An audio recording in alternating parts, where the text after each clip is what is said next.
This is chapter 1 of geography, India size and location. तो इस chapter में हम क्लास क्या पढ़ेंगे?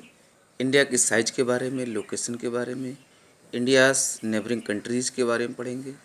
ठीक है, लॉन्गिट्यूड्स लैटिट्यूड्स के बारे में पढ़ेंगे। टाइम लैग क्या है इस चैप्टर में जानेंगे हम। ठीक है, तो लेट्स स्टार्ट।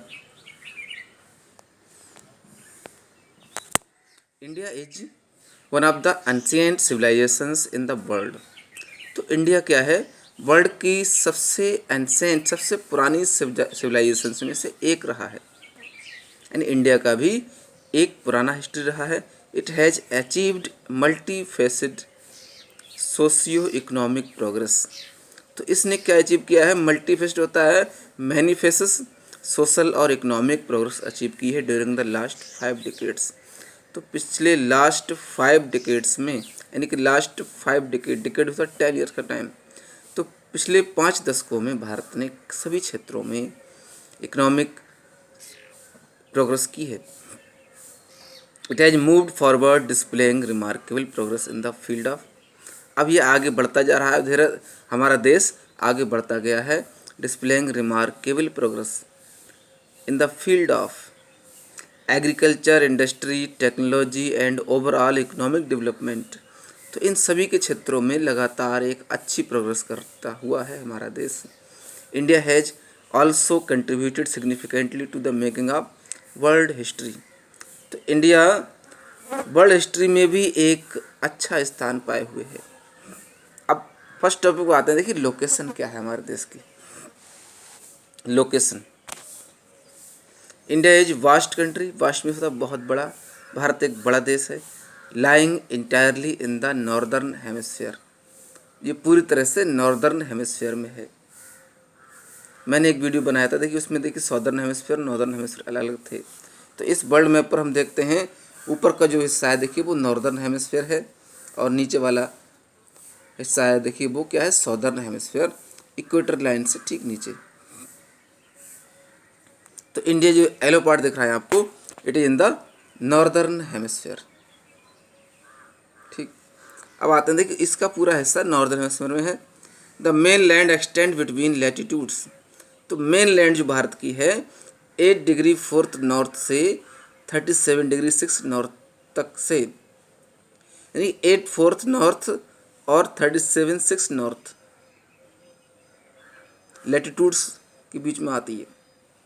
ठीक, एंड लॉन्गिट्यूड्स 68 से 97 ईस्ट लॉन्गिट्यूड तक हमारा देश फैला हुआ है। तो आपको ये ध्यान रखना है 8 4 नॉर्थ और 37 6 नॉर्थ लैटिट्यूड्स के बीच है हमारा देश, और लॉन्गिट्यूड 68 और 97 लॉन्गिट्यूड्स के बीच है। अब देखते हैं the Tropic of Cancer 23 and 30 degree north divides the country into the almost 2 equal parts. तो ट्रॉपिक ऑफ कैंसर इंडिया को लगभग 2 बराबर भागों में बांटती है। वो ये है देखिए वो लाइन। ठीक है, this is the Tropic of Cancer 23 and 30 degree north India को लगभग 2 इक्वल पार्ट्स में डिवाइड करती हुई है। अब जो मैंने इससे पहले बताया था कि इंडिया की जो लोकेशन है लैटिट्यूड्स 37 6 एंड 8 4 नॉर्थ लैटिट्यूड, देखिए 8 डिग्री 4 नॉर्थ से 37 6 लैटिट्यूड के बीच हमारा कंट्री है। ये लैटिट्यूड लाइन ऊपर जा रही है, देखिए एक लाइन ये है लैटिट्यूड्स, इन लाइनों के बीच हो गया नॉर्थ। अब लॉन्गिट्यूड्स में क्या है 68 7 से 97 लॉन्गिट्यूड, ये जो वर्टिकल लाइन्स हैं इनके बीच। तो यही तो है वो लोकेशन जो यहाँ पर दी गई थी। ठीक है, अब आगे बढ़ते हैं हम। तो ये ट्रॉपिक ऑफ कैंसर भारत को लगभग 2 पार्ट्स में डिवाइड करती है। To the south east and south west. South east और साउथ वेस्ट में of the mainland lie the Andaman and Nicobar island.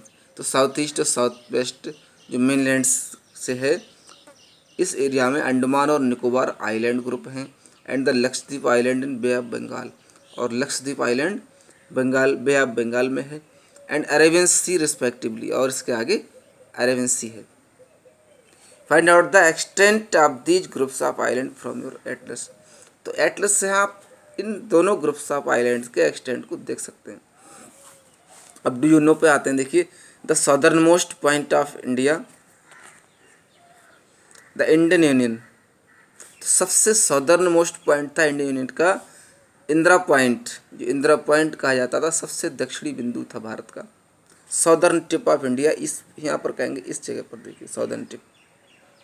तो Indira point got submerged under the sea water. तो समुद्री पानी में वो समा गया इन 2004 ड्यूरिंग द सुनामी। 2004 की सुनामी के दौरान ये समुद्र में डूब गया। ये इंदिरा पॉइंट था। आज ये है तो वहाँ पर, लेकिन पानी में डूबा हुआ है।